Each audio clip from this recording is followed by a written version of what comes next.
right now, as it stands, I hope we can find a way to win. I think that should be the motto for the rest of the next couple of weeks. Find a way. Find a way. I don't care if it's pretty. It can be the ugliest win of all time. We can win 10-3, but as long as we get a dub, I'm happy because we're on the right side of the formula. 1,000%. But I really think that the people in charge have to take a look at Chris Greer and be like, Baba, is this the best team you can put out there? Yeah.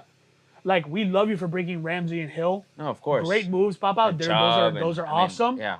But your best receiver move is bringing Beckham, and we're not going to see him. Offensive line has been his biggest weakness, right? You look at the offensive line, and it's been a struggle, like to your point, for the last couple of years. And the defensive line has its pieces, right? I mean, you look at some of the best teams and the teams that have won this weekend. They control both sides of the line of scrimmage. They have a dominant offensive line, and they control the line of scrimmage. They don't let guys break out and run, for 3 touchdowns like we saw this past week. And Chris Greer has had the balls to come up in front of the national television and say, the offensive line's good. Bro, we're good, bro. Tranquilo. Hey, we have the offense to compete. Rob Jones and Liam Eichenberg, dude, we're a contender. Yeah. And I'm like, brother, they're not even subpar. They're not even middle of the ground. They're bottom half O-line. And now you sit in a team that's trying to contend with the second worst pass protection grade and probably bottom 5 O-line in the league. Yeah. And now you want to throw in a poor Skylar Thompson to that scenario?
Mr. Mac. Aha, you, Mr. Mac. Mr. Mac, Mr. Mac.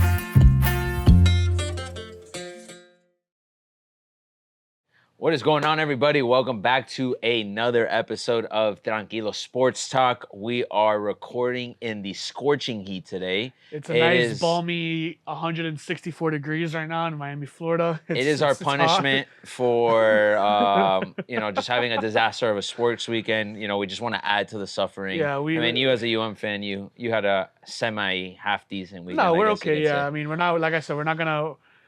With UM, like I said, we're not going to start celebrating until we start winning some big games. One week at a time for you guys. We took care of business as we should have, but I do believe that we deserve to feel pain in this time of suffering. And then obviously you see I'm back on the pod. I mean, much like the Dolphins have been hit with the injury bug early, Dave's going to be he's on a week-to-week basis right now, so hopefully No, it doesn't look like he'll be on the IR. Doesn't look like he's not going to go on IR, but he is day-to-day. So we have our trainers looking at him.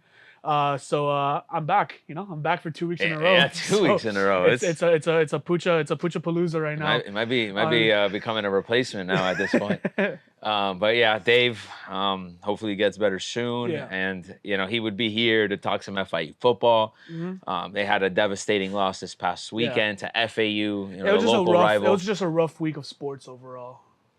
Yes, it was a brutal week of sports starting on Thursday, and we'll get into that shortly. But you look at the FIU game really quick, and it was one of those things that FAU didn't beat us. FIU just lost that game. Yeah. 4 turnovers in the first half. They were driving the ball. Defense was playing super well, but unfortunately, Keon Jenkins did not have a very good game.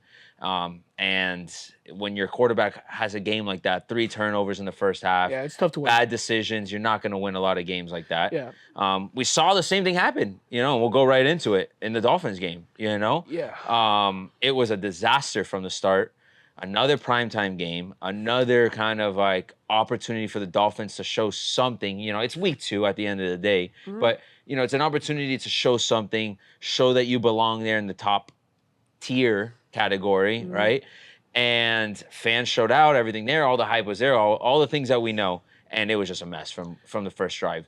You're talking about a drop pass on the first third, first third down of the game, then a short field for the defense, and then have to come and try to hold them to a stop, and they did.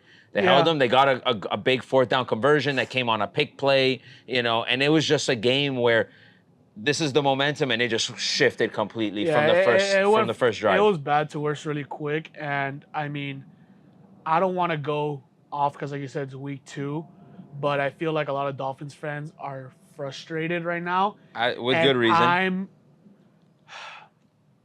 Before everything, obviously with Tua going down and everything, you saw a lot of discrepancies on this team, which I am now starting to put a lot of questions on the people at the top in the front office and of how this team has been built, because right now I feel like a lot of people are starting to question Chris Greer's ability to put out a winning team. And it's not so much that we don't have good players.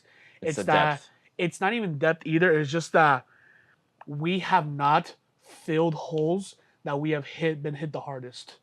In the 5 years of Chris Greer's experiment, of Chris Greer's rebuild, we have yet to see an O-line that is not even middle ground. Like, it's not even middle ground. Like, this last game, I mean, and it's year after year. Like, how long are you going to tell us that we don't have issues at O-line? Right. How long are you going to tell us that we don't need a replacement on Wilkins, And then you go back to the draft. These last few drafts, you have not made any address to fill in these needs, and it's coming out now in the worst ways possible.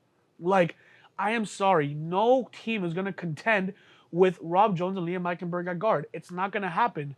And then Armstead, he right now might be the worst signing in Miami Dolphins, like in the past recent years, because we basically paid a part-time player. And the minute he goes down, it's over with. Yeah. It really is. And then you're like, okay, you know what? Now we get to see the Patrick Paul experiment. We drafted him second round. You know what? Throw him in. Primetime game, throw him in there and let's see him work. He didn't even go in. So it's like, what are we doing with these picks? And not the 7th round, not the 5th round, our first 3 rounds of picks. Your first 2 rounds, yeah. Like, outside of the draft where we got Waddle, Phillips, and Holland, where we struck gold with those 3, we have not made any effort to improve this whole team. Right. The last time we drafted an O-lineman in the first round was Austin Jackson. Yeah. And Austin Jackson was babied by Von Miller all game. So you're talking about a guy you just paid who came a good year and then got bodied by obviously a Hall of Famer, but a Hall of Famer that's at the back end of his career. And that's that Austin Jackson has looked good. Yeah. That is a good D-line, and they showed it. That's the problem. And then you go and look at the receiver room, okay? Yeah. Now teams know, okay, they're going to beat us with speed. And then you come and you get these guys that weren't even on a team. I don't even know if Grant Dubose has any NFL experience. Robbie Chosen Anderson. He's not even on the roster anymore. He just got cut. He hasn't played a meaningful game of football in a while outside of the bomb he caught against Denver. In week 1 of last year. In week 3. In week 3 of last year. And it's ironic. Someone pointed out that Tua's last 3 interceptions up until that point were to Chase Claypool, Grant Dubose, and Robbie Chosen Anderson. Yeah. So at what point are we going to be like, okay, this is a Tua fault, or is it because we're throwing to guys that aren't even, they're just not in the right place, they're not running good routes. Grant Dubose, he dropped the pass. It was inside, but listen, bro, you're in the NFL. Dude, that thing hit you right here. You're in the NFL. You can't throw a better ball than that. Another touchdown. The play before Tua got injured, Julian Hill dropped the pass. He's like, oh, he had to extend out for it. I'm like, dude, this isn't the ACC. This isn't college football. You're in the NFL, and you're telling me you cannot make more than a little bit difficult catch. Like, if that's the point, then why are you in the NFL? Forgot about that. Why are you in the NFL? You can't make. Now, I'm not talking about, yes, some catches are harder to make, but dude, it hit both your hands. Yeah. And like, as a 5-year-old, and I'm playing catch with my dad, he's like, if it hits both your hands, you have to catch it. Like, it's not he had to go one hand and one of his fingertips. I mean, he had 2 palms on the ball. 2 palms. And then you're just looking at it, and now we're thin at O-line. We lost 2 O-line in that game. We lost Tua. Who else? We lost. Now Mostert's down. Achan still backed up, and now you're just like, dude, what's going on here? You couldn't have asked for a worse start to the What's season. going on here? And then credit to the defense. They got put in terrible situations, and I think they did a good enough job to keep us in the game. They kept us in the game. Obviously, outside of the pick six, they only allowed, what is it, 24 points? 24 points with like 3 of those times on short fields. 24 points with 3 of those times when the Bills got the ball at the 30-yard line. And, like, the Bills didn't have an offensive juggernaut of the game. It's just that we cannot make it happen. We cannot do anything. And then you put in Skyler, you have the chance, and then you go out there with a lineup that has Grant Dubas, Chosen Anderson, Braxton Berrios, and then Jeff Wilson at running back. And I'm like, is that a winning team? Is that a team that's going to go contend? No, absolutely And you're not. down 2 linemen already? Yeah. So I'm very frustrated with this team because what makes me more frustrated is I'm watching Sunday football on Sunday, and you're looking at every team's O-line, and you're seeing prospects that we could have picked every single drive. You see Graham Barton balling for the Tampa Bay Buccaneers. You see the Dallas Cowboys drafting people player time and time after again of guys that we could have had, and now they're playing meaningful snaps. Right. So if you tell us we're gonna draft guys in the first 3 rounds that aren't gonna play meaningful snaps, then why are we drafting? Yeah. Trade the first round picks and get guys that can play right away. Right. Don't draft projects in the first 2 rounds. Which that's what Greer has hypothetically done. And then you look at Howie Rosen. They lost Jason Kelsey, and they're like, bro, we got Cam Jurgens. We're good. Obviously, they lost to the Atlanta Falcons, whatever. No, but they look right back in their same stride for the most part. They go get Landon Dickerson. They have been able to build the O-line. They've lost guys over the years. They lost Jason Peters. They lost Brooks. They lost Kelsey. And you wouldn't even think those guys ever went away. No. Because they draft. And then even at the D tackle position, they had freaking Fletcher Cox and Jordan Davis, and they're like, you know what, bro, this kid Jalen Carter looks really good. Yeah. I think Fletcher Cox is the back end of his career. We're gonna get this guy, and he's gonna play meaningful snaps. The guy was a monster, and he's already probably an All-Pro. Oh, 100%. He's gonna be an All-Pro maybe this year, probably not next year, but he's already one of the best defensive tackles in the league. 100%. So that's what's more frustrating, because you see around the league how people have drafted guys that would have made an immediate impact for us right now, and instead we're watching our picks from the last probably 3 drafts sitting on the bench just getting AC. Yeah, no, it doesn't make sense, especially at the value that you draft these guys, and you expect them to come in when their opportunity is presented. And you mentioned it, you see it on these other teams. But the thing that's more infuriating to me is somebody has to step up, right? You're gonna get hit by the injury bug, and you may not have the most talented roster on the field. But go look at Buffalo. Buffalo lost their safeties. They were down their starting corner. They lost their best corner last year. And here they are, and their defense was electric, They're nowhere near the same talented team. And then you look at some of these other teams, right? Like they lost big pieces, whether that was through retirement or whether that was through trades or free agency, whatever it may be. And you see players. You watch that Kansas City and Bengals game, right? And you see guys that you don't even know who they are, and they're there making plays, one-on-one, receivers getting open, and they're making plays in meaningful moments. And here we are, we're unfortunate with our situation. People know they got to double Tyreek, and they're going to shadow Waddle, and they're going to do everything to stop those guys. So guess what? That's going to give an opportunity for somebody else to make a play. But they're not making a play. Yeah, and unfortunately, the guys that we would have making plays weren't even playing. Right, you have Craycraft, you don't have Eric Zuma. I agree with you. We don't need an All-Pro to be our number C or receiver 3. But you're telling me we're an offensive-heavy team, and you can't go out and find a guy that can just make a play from time to time? The only highlights of that offense in that game was Achan, who got fed like crazy, and every time he touched the ball, it was almost a positive play, and Jonnu Smith. Yeah. That's the only 2 positive. And you have to think with the way this wide receiver core is right now, Jonnu Smith is going to have to be like almost a wide receiver 3. Yeah. Because you don't have another guy to go to. Yeah. You can maybe line up Jonnu in the slot, maybe line up Jalen Wright in the slot. Who knows? Achan's too valuable to be able to. We used the shit out of him last game. But you got to think about those things, right? Mostert's already hurt, so he's going to be week to week at this point. Achan is your guy, and then you have Wright, which proved to be a good pick, right? But we still haven't even really seen him be used, even though he showed flashes in preseason. He looks more than capable. But if there's a time to start using him, it's now. We're so thin at this point. Put these guys out on the field. Let's see Jonnu more in the offense. I mean, now obviously you got Skyler at quarterback, so it changes the dynamic of everything for the most part. But you're going to have to rely on your run game, and you're going to have to rely on your defense. Yeah. Only way you're going to be able to stay in contention over the next couple weeks. And that kind of brings me to my next point is that on top of what's happening on the field, I feel like in the booth and with McDaniel on the comms, like I feel like we're getting outcoached every single game against the good coaches. 1,000,000%. Against good coaches. Sean McDermott owns Mike McDaniel. Sean McDermott owns Mike McDaniel. I know Dave was like they don't own like the Bills own the Miami Dolphins. They do. I mean, listen, we're Miami Dolphins fans, and you can't question that at this point. And they didn't even need Josh Allen to have a superstar game to win. That's the fucking most infuriating part. You had Josh Allen, who's owned us historically, and they came in and they beat us by what? 21? Without their best player really doing anything? But then you see Josh Allen, obviously, it's time for him to make a play. He converts a 3rd and 15, and who catches it? That one was killer. A third-string running back. And I don't understand what Jalen Ramsey was doing there. But it goes back to your point. We need somebody to. I know he's left on an island out there, but it's like there's one-on-one. You either don't let Josh Allen run the ball, or don't leave this guy wide open in the end zone. And that kind of brings it back to your point. Like, we need a guy to go out there and make a play, and they have their third stringers going out and making plays. Yeah, that's what it comes down to. And then we have guys running wrong routes, and then we have guys dropping passes. Yeah. So it's like there's a level of frustration that comes with not only the product on the field, but also like the guys that you have out there just because like you're bringing in guys to help, but these guys aren't even helping you. They're hurting you. Yeah. So it's like, at what point are we going to make a change? Now, we have to obviously get over this. It is the reality. The reality obviously came out too. He went on IR. We won't see him possibly. The earliest he can come back, I believe, is week 8. Yeah. Now we have a long week. We had a long week to prep, and now we have Seattle on the road, our first road game. Yep. We're already 4.5-point underdogs. Crazy, because we were like 1.5-point favorites. I think right now, before Tua got hurt. Right now, you're in the shoes of McDaniel and the front office. Yep.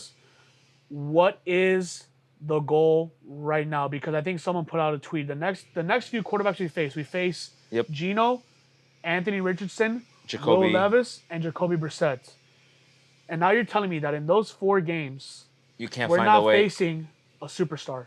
I'm not saying that we're gonna go out there and God hopes we go out there and Skylar Thompson ends up catching a little streak and we catch on fire. Even better. At this point, it is what it is. But you have favorable matchups to figure it out. We brought in this kid now, Tyler Huntley. Was a Lamar replacement back there. Brings a different dynamic that we haven't seen. I don't know how much will he actually be utilized, but I don't know how much he's utilized, but now you have him in there for a different kind of dynamic and a dynamic where now you have a mobile quarterback, which you haven't seen in a while. Yep. Obviously, Tua tried running. It is what it is. We can't really just focus on that because I'm just gonna get more frustrated about the whole fact of what happened. But you're going into a game where the expectations have been lowered significantly, and you pretty much have a clean slate to put out a new product on the field with a different kind of quarterback in the pocket. It's favorable matchups, and we have the defense. The defense is healthy right now, right? Yeah. We have the defense. We've seen it. It has looked its part in phases throughout the game, especially when their backs are not against the wall and because of our offense, right? But you have seen play after play made from this defense. The talent is there. And like you said, based off of the QB matchups, and not to take anything away from those guys, right? But you're not talking about the elite category of guys that we may face later on in the year, like the CJ Strouds and the Josh Allens again. And, hypothetically, Aaron Rodgers, right? But reality is, in these next 4 games, you have a chance to keep the season relevant. Yeah. To go 3-1. I think, honestly, worst case scenario, it's 2-2, just based off of the matchups that you have. And, you got to look at the fact that Tennessee's an AFC game. Patriots is a division game. You can win those 2 games. You kind of are in a good spot at that point, considering Tua hopefully comes back in the coming weeks after that. And then from there, you have everyone healthy. Maybe even Bradley Chubb might come back into the mix. Maybe Odell Beckham might come into the mix. Craycraft, right? The pieces that we're hurting right now. No, we will get healthier. We will get healthier, and hopefully the guys that we have in there now. But control what you can control right now based off the matchups that you have. The team is still in a good enough place. And to your point, can Mike McDaniels be good enough of a coach with some sort of adversity to figure it out? No, right now, this is going to be probably the biggest test maybe not because obviously you had to go into a playoff game with Skyler at quarterback, Right. you know. But this is probably the most recent big test he's had in terms of how can we find a way. I'll give you the perfect example. Look at what Green Bay just did this weekend. Look what they did. Their quarterback just went down. They found a way. And they found a way. And not only did they find a way, they executed to perfection. You're going to tell me the Colts didn't know that they were going to run the ball? And Josh Jacobs ran for 170, you know? Like, they found a way. Plus, their defense supplemented, and they played a great game. You know? And they also have been building. They always have a good O-line out there. Yeah. I mean, Green Bay has never but you got to credit LaFleur when you lose your best player on the offensive side of the field to find a way to win that game. And that's exactly what they did. Find a way. I mean, like, if there's a point for McDaniel now to learn that it's okay to dink and or not dink and dunk, but just take what the defense gives you. Go gradual, 8 yards here, 5 yards there, 6 yards. Enough of those plays add up, and you're in the red zone. Yeah, but he's been loving those bubble screens that I'm hating tremendously. And that's another thing. McDaniel is running an offense. He's relying on his receivers to block because I guess our I don't know, our offensive line can't block. Then the receivers can't block. Then no one's blocking, and these bubble screens are going freaking nowhere. Yeah. And then to that point, we're running a lot of halfback tosses. Okay, we do not have. Gotta be able to run between tackles. We do not have. No, you can run halfback tosses, but you need some dogs on the O-line to go out there and get a of course, that's what I'm saying. But we have to be able to run between the tackle. That too, but I'm watching the Eagles game, and I watch a halfback toss, right? And I see 3 O-linemen they're on the boundary out there laying people out. Yeah. You know? Yeah. So it's like, it's possible. It can be done. But right now, the way we built this O-line, we have not built an O-line that's cute and fuzzy and, can go outside. It's like, go straight up the middle, and so be it. If you don't think Devon Achan's a power back, put Jeff Wilson back there, let him lower his shoulder. We've seen the success in week 1 on that. Carry. You know, we saw it in week 1. I do not want to go horizontal anymore. I want to go north and south. Me too. McDaniel loves horizontal offense, but in this league, I mean, you would assume that if you're able to go more vertical with it, that it's going to help you open up the horizontal running game. Right now, people are planning for us to go horizontal, of course, and they're because they know that's where our speed is. And they're biting on it. That's why we have no success, because McDaniel has not made it a point to go north and south. Yeah. Do not run all goes on 3rd and 5. Run a short drag route across the field. Run a deep cross. Yeah. Run a deep out. Dude, it's okay to have a player run an 8-yard route. It doesn't always have to be 15, 20 yards down the field. So it's like, dude, a quarterback can make a 6-yard throw into space. When you're asking him to throw over 20 yards, then you have to get very tactical with it. And obviously, you need a certain type of quarterback that has the talent not only to get it there, but have the placement to get it there. Right now, Skylar Thompson is I wish he does really good, but he's on the hot seat right now, and he is facing an insane amount of pressure. So dumb it down. You don't have to reinvent football. I agree. We don't have to reinvent football. Do it the way that every single team has Play won. old school football, run up the middle. Which wins. Play action passes. What wins. Yeah. Which is what wins games. I agree. It wins games, and you don't have to reinvent it. That's the thing I hate the most about what the Dolphins are doing. We're trying to reinvent the way football is meant to be played. Right. You cannot have a subpar O-line and compete. No, I mean, look. You cannot have a team that contends and have an O-line that is right now ranked 31 in the league in pass protection. You're not going to win. You're not going to make it far. Yes, you might win games, but you're not going to win against the Lions of the world, the 49ers, the Chiefs, because it's just not it. You can't. You can't, because teams going to be afraid to send people at you. Yeah. I think teams have enough film on Mike McDaniels at this point, too, that we saw it at the end of last year. They kind of figured it out, right? So now what is Mike McDaniels going to do to, if he wants to stay true to his brand and run an offense, sure, go for it. But you got to make some sort of adjustment and not just keep running the same thing all the time. Everyone expects the outs. Everyone expects the bubble screens. Everyone expects the RPO passes and having Tua there to, hit that guy in stride. But defenses are figuring it out, and you could see it. We scored 20 points against Jacksonville. We scored 10 points against Buffalo. Yeah. Offense has been non-existent to this point. So now you don't have your quarterback one. Well, really, how are you going to find a way to manufacture offense right now? And I think a lot of that is because they're taking away the deep stuff.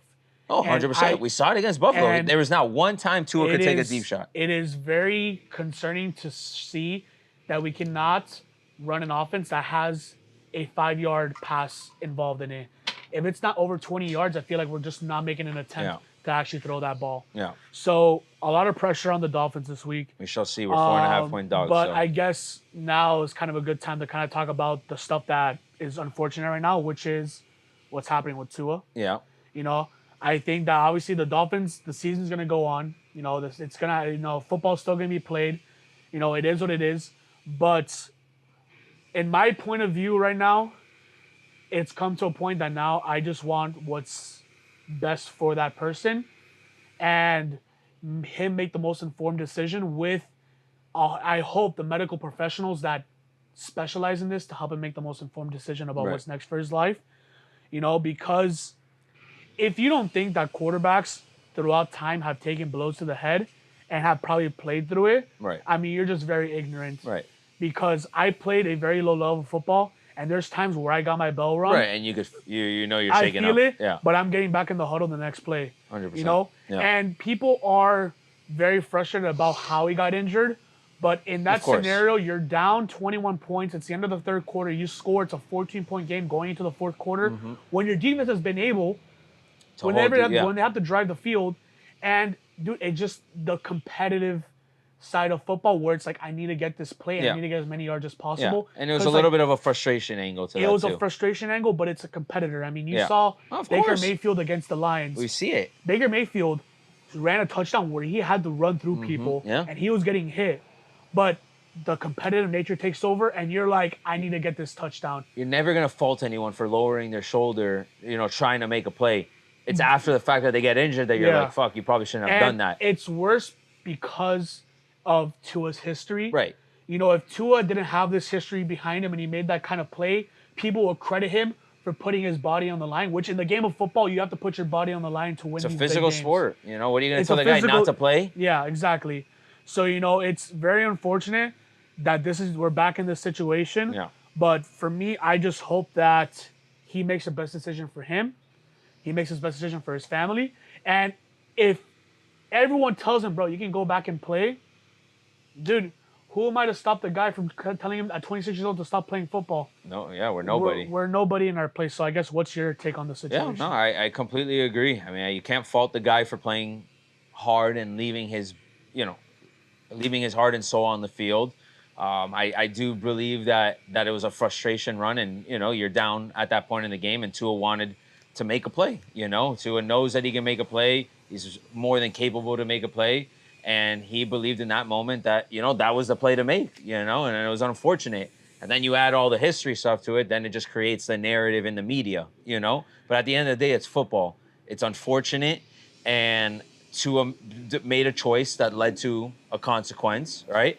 And it involved another concussion, which that's where things now start to get more serious in terms of the conversations that are had behind closed doors between Tua and the doctors. And we've already seen now a couple of things. He's going to obviously be on the IR, so they think obviously it's serious enough where he's going to have to miss time. Not, you see guys that they get a concussion and they're out for a week, But this is a different scenario. It's multiple concussions. It's enough to be like, hey, you're going to have to be out for a couple weeks, really let things heal, let yourself heal, and let him kind of digest everything that's happened, And you hope that he could come back after 4 weeks, and that, that's, as a fan, that's what you would want to see. But also as a human, like you said, you want to see the decision that makes the best sense for him. Mm-hmm. I will say that Tua wants to come back. Yeah, I mean, like I said, he's 26 years old. He just got... Whether his doctors tell him no, I don't think that's going to be the case. We've already seen him say he doesn't want to retire. He doesn't expect to retire. So that doesn't seem to be the case, but you never know, right? It's at the end of the day what's best for him, his family, and the people closest to him. I think the reason that people are always so weary of him is because you see other guys take hits on the head, and it's not... Right, he has that. It's a little... It's that sometimes reaction. They wobble. Sometimes, you can see that they're like kind of shaking it off. Yeah. But with Tua, he obviously has that paralysis kind of effect that happens with his body where he stiffens up and he gets stiff, which you see a lot in like combat sports where it's like these guys are taking a straight shot to the chin and they stiffen up like that, freeze, like a straight knockout. So obviously because of that, no one has seen a quarterback take hits like that and go into that mode already twice in his career. and go through it. Now, is that just his body's way of reacting? We don't know. Yeah. You know, no one ever knows. But that's also what's so scary about when he takes these Right, hits. it's the Because, reactions. like I said, Mahomes has taken hits on the head. He's wobbled off and he comes back. Of course, It is yeah. what it is. Guys react better to these hits. Every quarterback, and really everybody has a different way of when they take a shot to the head. Unfortunately, his body's response is like the most graphic way you can see somebody take a blow to the head. And it's scary to watch on screen. And to kind of add to that, not only is it scary, right, and the reaction that you get, every single one of them has happened on a primetime game. That's the other unfortunate part. So imagine, it's not like it's just you're watching it on the local CBS channel. You're watching it on primetime national television. So those injuries are happening in front of the whole country. Yeah, when you're the only sporting event happening at the time. And so everybody is seeing it on top of it. So it's like you have like the double-edged sword where not only is it the type of injury and the type of reaction that he's having, it's for everybody in the world to see on that stage, considering that it's not a 1 p.m. game. It's a Thursday night game. It's the Sunday night game. It's the Monday night game. Whatever of those primetime games, unfortunately, it has happened on that stage to top it off, which is like, how does this happen? I mean, I think this time around we were lucky enough to actually see him walk off on his own. Walk off to the locker room on his own. Obviously, he seemed... Yeah, and he's apparently been in good spirits in the locker room. He looked... Even though he took a blow to the head and he went into that mode, he just looked more aware of what was happening at the time. He was more deflated on the fact that he knew what just happened. You know? He's like, fuck, I can't believe this just happened. Yeah, and you know? the ironic thing is, like, this time it wasn't like a blow to the head. It was the angle of the neck and how he went into the guy that caused it. So, I mean, you just have to, obviously take into account, like I said, whatever's best with him, but as a fan, it's scary to see him go back on the field because, like... Yeah, you're going to have to think about it. For me, it doesn't matter what jersey the guy is wearing. For me to see somebody go into, like, their body go into that kind of mode, it's very scary. In a sport that's not supposed to happen. Obviously, in a combat sport, you see somebody get knocked out. Right. You know that they're going to stiffen up and they're going to go down, and that's that. That's the sport you play. Yeah. And then they're not going to fight for another 7 months and, they can heal up perfectly. Yeah. But, I mean, you're talking about a sport where it's every week it's happening, so it's like, how much time do you want to give this guy to come back? And if he does come back, is it the smartest thing for him? Yeah. And is it the smartest thing for the Dolphins? Because are you going to be able to run an effective offense knowing that your QB has this history behind him? So I think that a lot of questions need to be answered. But I think it also goes back to the point of, we have not built a team, and especially in O-line, to keep a quarterback protected. And in the sense of, like, when Tua has had to run in these scenarios, it's because he has no other option, and the guys are coming. Yeah, the pick six came on a super pressure situation. We had two Armstead and Jones went out. We had two guys in his face. So it's like different when you see other teams when their quarterback takes off running, is because they sit in the pocket, no. And then they decide, and then the whole defense is already on the coverage. Right, so they can go run for 15 yards. He has nobody in front of him for 10, 15 yards. Yeah. When Tua has to run, these defenders are barely out of their zone, and they're there to make the play. So it's a very different scenario when we have to see our guy run than when you have to see other teams run. It's true. And yes, if you're telling me this is the O-line we're going to have, then unfortunately we have to get a guy that can run for his life, and that's why I like the Hundley pick, because Hundley can run for his life. Right.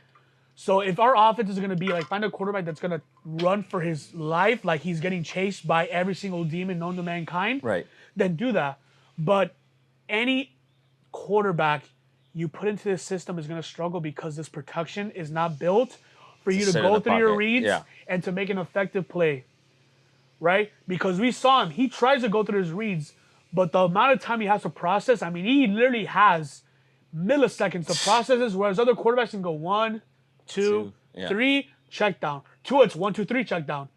Like, you're asking him to cover 50 yards across, seeing every defender, and then make a decision, because if he takes even a millisecond longer... And that's where some of these picks come. They come from the level of anticipation of expecting someone to be there, knowing that he might not have the time to wait for that read to get open or wait for that guy to get there. If you're not there at this time when you're supposed to be there, it could lead to those interceptions. To his defense, I don't think anyone, especially even in major media, which is always against him, I think even they knew that there's something wrong, because it's very uncharacteristic for Tua to throw such a bad interception without a guy at least being in the space. No, dude. I mean, I think anyone that's watched him play football knows you know that, football, you know that you don't just throw that pass like that. Yeah, it's not like he it's very, it's very off. And then going back to the point of the timing thing, like you can even see it against Jacksonville, like these deep shots, like he has to throw it so early that he's just guessing where Tyreek is going to be. Instead of making a perfect, kind of anticipation and being able to place it quicker. Like he has to get rid of that thing right away, because for him to actually be able to load up and then step into it, it's over with. Exactly. It's over with. Yeah. You're either getting tackled or the guy's coming in your face and you're not going to be able to make a 60-yard throw downfield without sending a prayer. Exactly. Yeah. So, and that just kind of goes back to the fact that in the last 5 years, we have not made a serious effort to improve this O-line. And Chris Greer has had the balls to come up in front of the national television and say, the offensive line's good. Bro, we're good, bro. Tranquilo. Hey, we have the offense to compete. Rob Jones and Liam Eichenberg, dude, we're a contender. Yeah. And I'm like, brother, they're not even subpar. They're not even middle of the ground. They're bottom half O-line. And now you sit in a team that's trying to contend with the second worst pass protection grade and probably bottom 5 O-line in the league. Yeah. And now you want to throw in a poor Skylar Thompson to that scenario? So that's the reality we're living in right now. I mean, it is what it is. It's unfortunate. We said in the beginning of the year, we will go as far as this offensive line takes us. We're back in this scenario, but, it's the NFL. This is teams are going through this. The 49ers have been hit by the injury bug. Yep. A lot of teams the Rams have been hit by the injury bug. So we're not the only one, man. Like I'm not going to sit here and make excuses for this. Yeah, we're not the only ones, but it's just unfortunate because you're seeing injuries and you're seeing issues on the team where it could have already been addressed by now. It's not like Tyreek and Waddle go down. Right. It's like, dude, we could have not expected that, but we could have expected Rob Jones and Liam Eichenberg because before they got hurt, they were playing like crap anyways. Right. So we could have expected that they were not going to be the answer. So that's where my frustration comes in. I'm not frustrated about the injuries. Yeah. I'm frustrated about the performance before that injury happened. That even when they're healthy, they are not playing to a level that's going to help us compete against the dogs and the top dogs of this world and be able to make a run. Like, you want to be a playoff team, but you don't have a playoff caliber O-line. Right. It doesn't matter. If we play any team with a decent pass rush, like, we're getting demolished. Yeah. And against the Jacksonville, we were one Javon Holland not being able to punch that football out to not winning that game. Could easily be 0-2. We could be 0-2 right now. And then by the grace of God, we were finally able to get Tyreek loose on one play. Yeah. But outside of that, we couldn't get anything going. And that's because our O-line is not there. So right now, as it stands, I hope we can find a way to win. I think that should be the motto for the rest of the next couple of weeks. Find a way. Find a way. I don't care if it's pretty. It can be the ugliest one of all time. We can win 10-3, but as long as we get a dub, I'm happy because we're on the right side of the formula. 1,000%. But I really think that the people in charge have to take a look at Chris Greer and be like, Baba, is this the best team you can put out there? Yeah. Like, we love you for bringing Ramsey and Hill. No, of course. Great moves, Papa. Those are awesome. Yeah. But your best receiver move is bringing Beckham, and we're not going to see him. Offensive line has been his biggest weakness, right? You look at the offensive line, and it's been a struggle, like to your point, for the last couple of years. And the defensive line has its pieces, right? I mean, you look at some of the best teams and the teams that have won this weekend. They control both sides of the line of scrimmage. They have a dominant offensive line, and they control the line of scrimmage. They don't let guys break out and run, for 3 touchdowns like we saw this past week, and we've seen look at Indianapolis, right? They got beat because Josh Jacobs ran for 170 this weekend, right? So you see where, you could get all these superstars and get all these big names and all these things.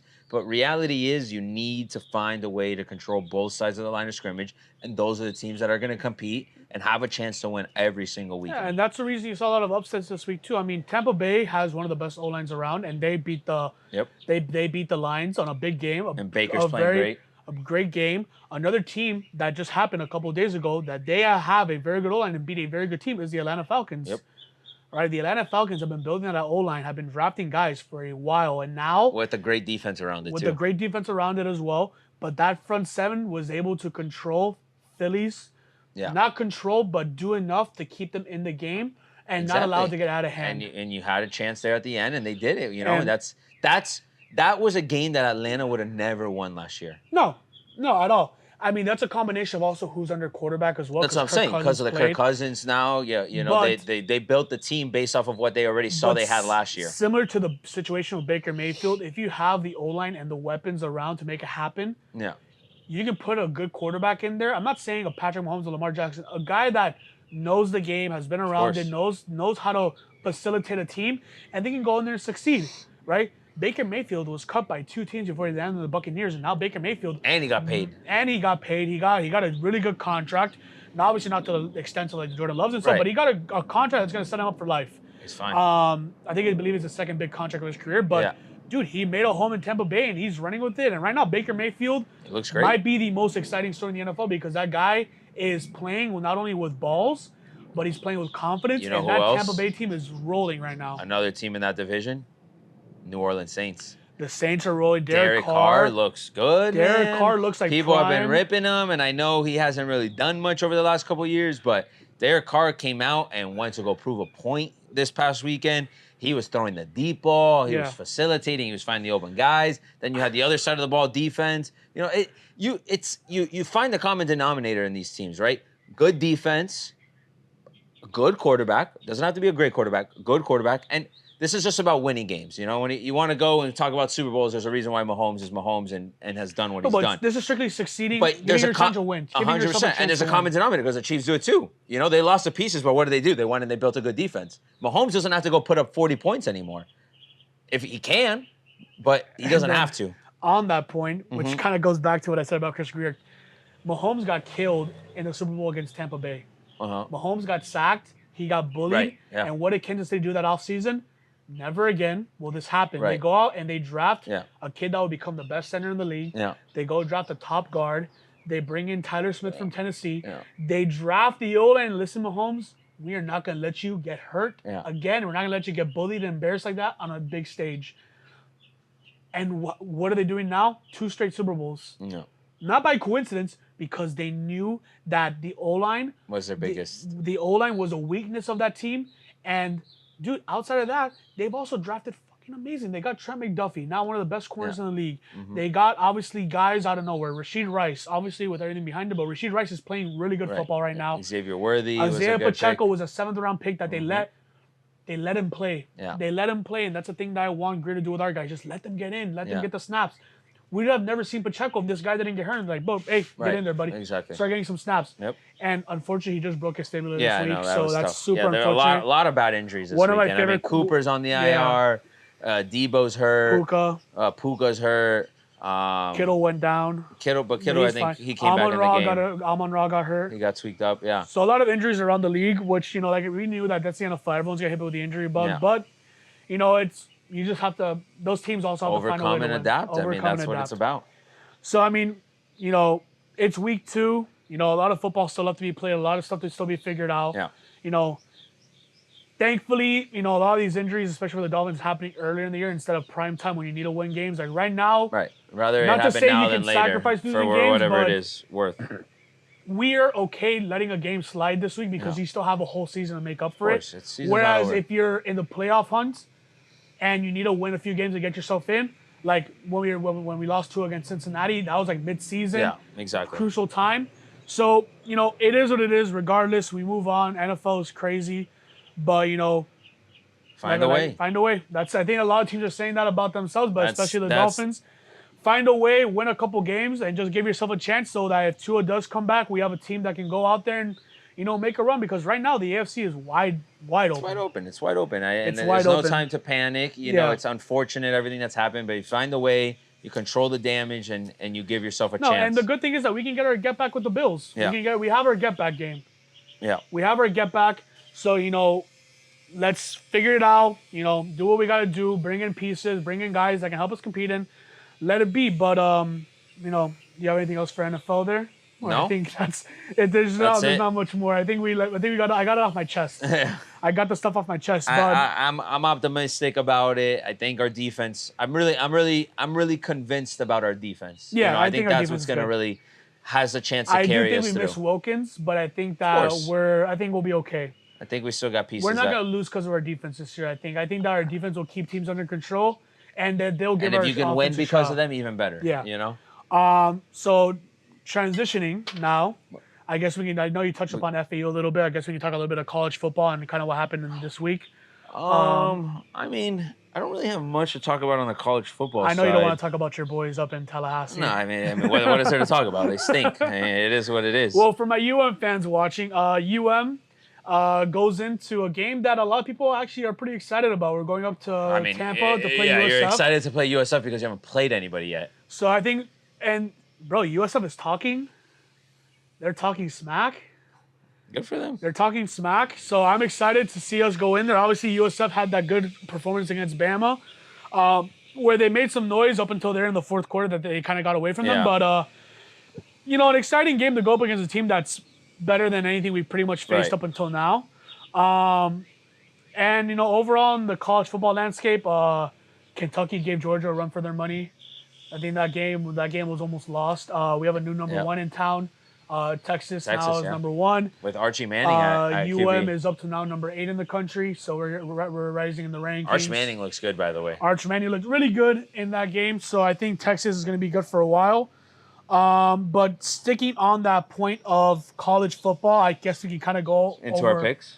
We can go over to how we did last week on our picks. Oh, yeah, that's right. You and Dave had a nightmare last weekend. So I went 2 for 2. I went even. So I hit on South Carolina and Memphis money line, but I lost out on Arizona and Colorado State. So you didn't go 2 for 2. You went 2 for 4. Well, 2 and 2. Like I went 2 and 2. Yeah, got you. So I went 2 for 4. Excuse me, 2 for 4. Dave went 0 and 3 in college, and then I don't know if you gave your picks last week. I didn't give picks last week, no. So overall in college, we went 2 for 7. We went 2 for 7 in college. NFL is worse. I went 2 for 5, but I did hit my dog of the week in the Buccaneers beating the Lions. I hit my dog of the week, and I hit on Steelers minus 2.5. Nice. And Dave went 0 and 3. So in total, I think Dave has had 2-0. Yeah, Dave did not 0 and 5 in week 1. Dave did not hit a single pick this week. Oof. And I hit out of my 1, 2, 3, 4, 5, 6, 7, 8, 9. I went 4 for 9 out of my picks. So I almost broke even, but I didn't do that good. So I guess that can transition now into this week. I'll kind of give Dave's picks. Because Dave, you have Dave's picks I have Dave's picks here. So right now, Dave's pick off the bat, he has FIU minus 14, right? Tennessee minus 7, and USC minus 5.5. FIU's it's their homecoming game, I believe, this weekend. Yeah, I really like that USC pick against Monmouth. Yeah, I like that USC pick. I think USC has been playing some good football as of recently. I love USC. Yeah. So I think those are some good picks right there. For me, there's a game I really liked. I'm going with my tank of the year so far with Army minus 6 against Rice. You're gonna keep riding the Army train? I'm gonna keep riding Army. I like that. They haven't let me down so far, so we'll keep riding the wave there. I think they've hit on all their spreads so far this year. I was actually I might tail Dave on the USC minus 5. That was another pick that I really liked. Okay. And for my third pick, I'll put in Mississippi State plus 6 against Florida. Interesting. Okay. Just because I think Florida right now doesn't know what's happening, and that team is crumbling. The ground is crumbling beneath them. They lost bad to Texas A&M. They tried running this 2 QB system. I think collectively they threw 4 interceptions collectively. Okay. So I even think that system's not working well for them. So I think they're in a struggle over there of what's happening. So I think I will keep those picks right there. I will add in one more. I'm gonna have Fern Mendoza cover against FSU. Okay. So those will be my picks for this week. So I have. You don't even have them beating us? I'll cover the spread. What's the spread in that game? 2.5. Okay. So I think it'll be a close game. That's in Cal? I believe so. Yeah, I would assume so. Just to go over mines again, I got Army minus 5. I got USC minus 5.5. Mississippi State plus 6, and Cal plus 2.5 for my college picks. And I like Miami minus 16.5 too, but I'll leave them out just to, leave the bias aside. Yeah, leave the bias aside. we'll keep it out of home. So those will be my picks for college this week. So on my end for college football, don't really love a ton this weekend, so I'm gonna do a little bit of everything this week. So first pick, you got 12 Utah versus number 14 Oklahoma State at Oklahoma State, both 3-0. I'm actually going to take Oklahoma State, who's actually the underdog in that game, and I'm going to predict them to win. They're 2-point dogs. I think at home is going to be enough for that crowd to be in it, and I think Oklahoma State can sneak in a W against Utah. So that'll be my first pick. Second pick, I'm actually going to take the over in the Tennessee-Oklahoma game. Both teams have been putting up points. The spread on that game is 57.5, or I'm sorry, the over/under in that game is 57.5. So I'm going to take the over in that game. I think it's going to be a shootout. But I think Tennessee ultimately would win that game, but that's not my pick. It's just on points there, 57.5. Okay. And then my last college football pick is actually going to be a players prop pick. And after a bad game from Keon Jenkins last week, I think it's a very favorable matchup for him. I think he's going to bounce back and really take it upon himself to prove a point and show that he's the guy. And I'm just going to take I don't even know what the number is. I'm just going to take the over on this. Whatever that number is, I'm taking the over on touchdowns for Keon Jenkins. Bounce back game, big game, and I assume that they go out there and they murder these guys this week in front of I think it's going to be a big alumni crowd, homecoming game, all that fun stuff. So Keon over. All right. Now give me some NFL picks. Did Dave give NFL picks? Yeah, or no? I have them right now. So for NFL, we'll start with Dave's pick. So Dave picked the Texans -2.5. The over in the Cowboys-Ravens game. Interesting. And his dog of the week are the Finns. +4.5 against the Seahawks. Good dog of the week. For me, my first pick that I like a lot is Green Bay +3 against the Titans. Bro, love that. Love that pick. Love that. I'm looking at that right now. I really like that pick. I really like this pick just because I feel like both teams are a little banged up. I like the under in the Rams-49ers game. Okay. Under 44.5. And then my other pick is going to be the over in the Detroit-Arizona game. Over 51.5. I like that. So I got in total, and then my dog of the week. I know we got to give a dog. My dog. Dude, screw it, bro. Let's go Washington +7.5. Washington money line over the Bengals. Oh, wow. Okay. The biggest dog of the week, +7.5. That's a big dog. A big dog, a little big old doggy. So those will be my picks. All right, I like that. All right. Feel free to tell me on any of them. Yeah, no, I like a lot of those picks. I really love the Green Bay pick. I think that's money. It's a good pick. I mean, they've proved that without Jordan Love, they can win for sure. The over under that game is 36.5 too. It's a disrespectful. Over under there. I don't know if this is enough to be a dog of the week. They're only 2.5 point dogs, but the Eagles are dogs against the Saints this week. I kind of like. I think it's gonna just be a pick. It's not gonna be a dog pick for the week. Yeah. But listen. The Saints have looked great. I think they're legit and they're there. To contend this year. But I'm actually gonna pick the Eagles to win this year. Okay. I still think the Eagles are a very good team. For them to lose 2 in a row is a little shocking to me. But the I know Saints they're playing are the hottest team right now. Yeah, they are the hottest team. They just smoked Dallas. And Kamara looks scary. But I think Eagles can bounce back, and I think it's going to be a great game. I'm going to pick Eagles to win this weekend. David already picked the Finns. I won't repeat picks there, but I hope we can pull it off there. I don't even know if I want to touch that game. But my dog of the week is actually going to be Patriots over Jets on Thursday night. Okay. I think the Patriots have actually looked really good. Okay. I think they're well coached. Brissett is playing efficient football. The Jets, to me, should be 0-2 right now if Will Levis could play half decent football right now. Okay. And they're 6-point dogs. A little in division. A little in division. I'm going to pick the Pats to win. I mean, dude, screw the Jets, bro. Yeah, screw the Jets. I mean, I'm always going to pick against them. All right, I like it. And then let me see what else. See if I got another one. That Chicago-Indy game looks disgusting. Yeah, no, I know. There's some games that I just do not. Oh, God, they're Indy's 1-point favorites. Dude, that Tampa Bay Denver over/under 40? That seems pretty low for a team that's been pretty hot on offense. Which one? Denver, Tampa Bay. Over/under is 40. No, that's not the one I was looking at. I was looking at another over/under. We're looking at LA Chargers and Pittsburgh. No. Oh, Panthers, Raiders, 40.5. Both of those offenses are not really I have them at 41 monsters. right now. Oh, okay, I would take the under in that game. I mean, Andy Dalton coming in now. Yeah, it might change the dynamics of things. I think that's a disaster for an organization right now. Yeah, I don't think either of those teams are crazy. Even though the Raiders just did beat the Baltimore Ravens, so we can't deny them too much. But no, I think we got 2 Monday night games this week. We have like a 4:05 and a Monday. No, a 7:30 and an 8:15. Oh, so they're literally going to be on at the same exact time. Jags and Bills and Commanders Bengals. Yeah. Well, look, I mean, I know, like you said, I mean, none of the games look super attractive, but I do think there's some sneaky picks in there where if you do like a small parlay, you could probably come out with maybe like 100, 100 and change.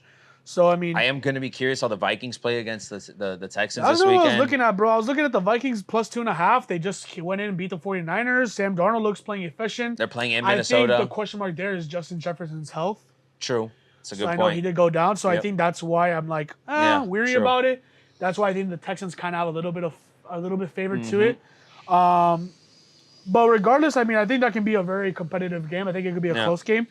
It could be a game that can be decided by a field goal. So that's why if anything, I would touch the over/under there more than the actual spread, just because I do feel it'll be a close game. But I don't think it's either going to be a shootout or like one team's going to blow one out, or it's going to be a close game all the way through, and they're both going to score a lot of points. I don't think there's like a middle ground there. Yeah.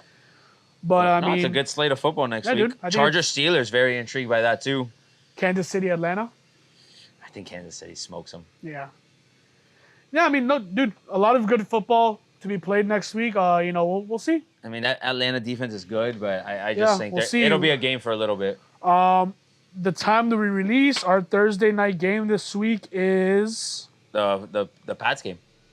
Oh, the Pats. Yeah. So that's my dog of the week. I'm just gonna kick us off on the betting lines there. We'll see. And then come Saturday, we'll see how our college teams do, and then hopefully, man, our Finns can go out there and get a big underdog win. 4.5. 1,000,000% on the road in a hostile, Seattle 12-man environment. So hey, man, we find a way, dude. Find a way. We'll make it happen. 100%. Well, that's what the motto is. Find a way.